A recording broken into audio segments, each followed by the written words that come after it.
এই সেই ছোট্ট শিশু সাজিদ, যার মৃত্যুতে পুরো দেশবাসী কান্না করেছিলেন।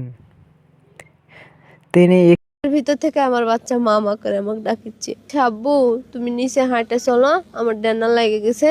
পরে আমার বাচ্চাকে আমি নামায় দিয়ে আগে আগে হেঁটে যাচ্ছে, আমিও খেয়াল করিনি গর্ত মানে লাড়া দিয়ে হয়ে আছে, আমি পার হয়ে চলে গেছি।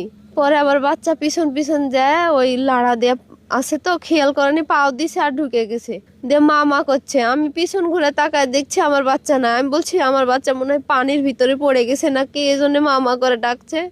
আমি পরে একটু আগায় এসে দেখছি ও গর্তের ভিতর থেকে আমার বাচ্চা মা করে আমাকে ডাকিচ্ছে। পরে আমি আর শুনতে পাইনি আর ডাক। একটি 200 ফিট গভীর নলকূপে পড়ে যায়। সে তার মায়ের পিছ যাচ্ছিলেন এবং সে পিছন থেকে হঠাৎ করে একটি গভীর নলকূপে পা দিয়ে ফেলে এবং সাথে সাথে সে তলিয়ে যায়।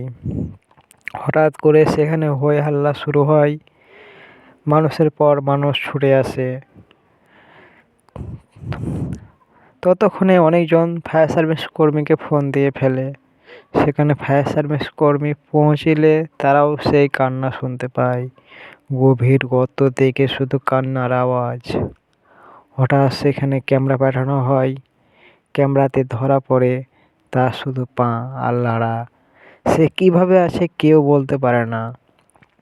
সেখানে আরও 2টি টিমকে উপস্থিত করা হয়। লক্ষ লক্ষ মানুষ ছুটে আসে দেখতে। সাথে সাথে নিউজ চ্যানেল শুরু করা হয়, লাইভ চালানো হয়। তার বাবা ঢাকাতে চাকরি করতেন, তার বাবাও সেখান থেকে ছুটে আসে।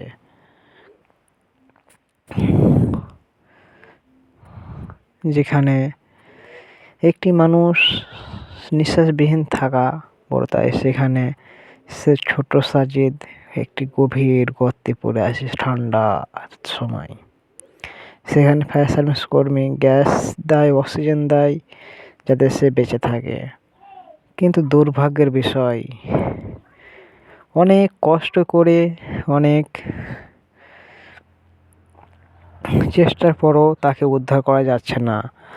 1 ঘন্টা 2 ঘন্টা এভাবে চলতে থাকে, টানা 32 ঘন্টা পর্যন্ত খনন। কত প্রশাসন, কত মানুষজন, কত মানুষের দোয়া, সব যেন এক নিমেষে শেষ হয়ে যায়।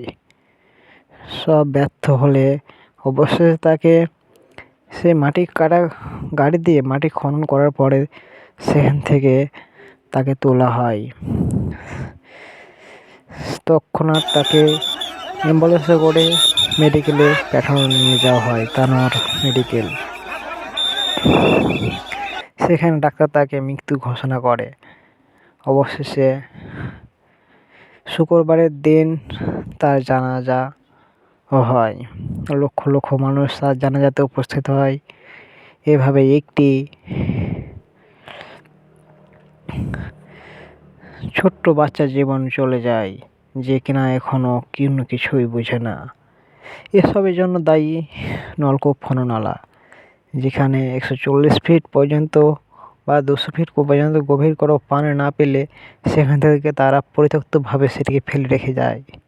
সেখানে যদি মাটি দিয়ে তারা ভরাট করে দিত, তাহলে এই ছোট্ট বাচ্চাটির জীবন যেত না, সেই ছোট্ট সাজিদ মারা যেত না, তার মা রুনা বেগমের একটি কোলের সন্তান খালি হতো না। সেই ছোট্ট সাজিদের জন্য আপনারা সবাই দোয়া করবেন, তাকে যাতে জান্নাতুল ফিরদাউস দান করা হয়, আমিন। ছোট্ট সাজিদের আব্বু কি বলে শুনুন। যাতে গর্তগুলা নিজ নিজ দায়িত্ব একটু মোজায় রাখে, তাহলে আর কারো মায়ের বুক খালি হবে না। এই ঘটনায় যিনি আসলে কোচির উদ্দিন, যিনি এই গর্তটা খুব খনন করেছিল, সেই ক্ষেত্রে তার বিষয়ে কোনো পারিবারিক কোনো সিদ্ধান্ত বা না, আমাদের কোনো সিদ্ধান্ত, আমার যদি ভাই আল্লাহ তাআলা আমার এইভাবে মনে নিয়েছিল, আমার এইভাবে গেছে।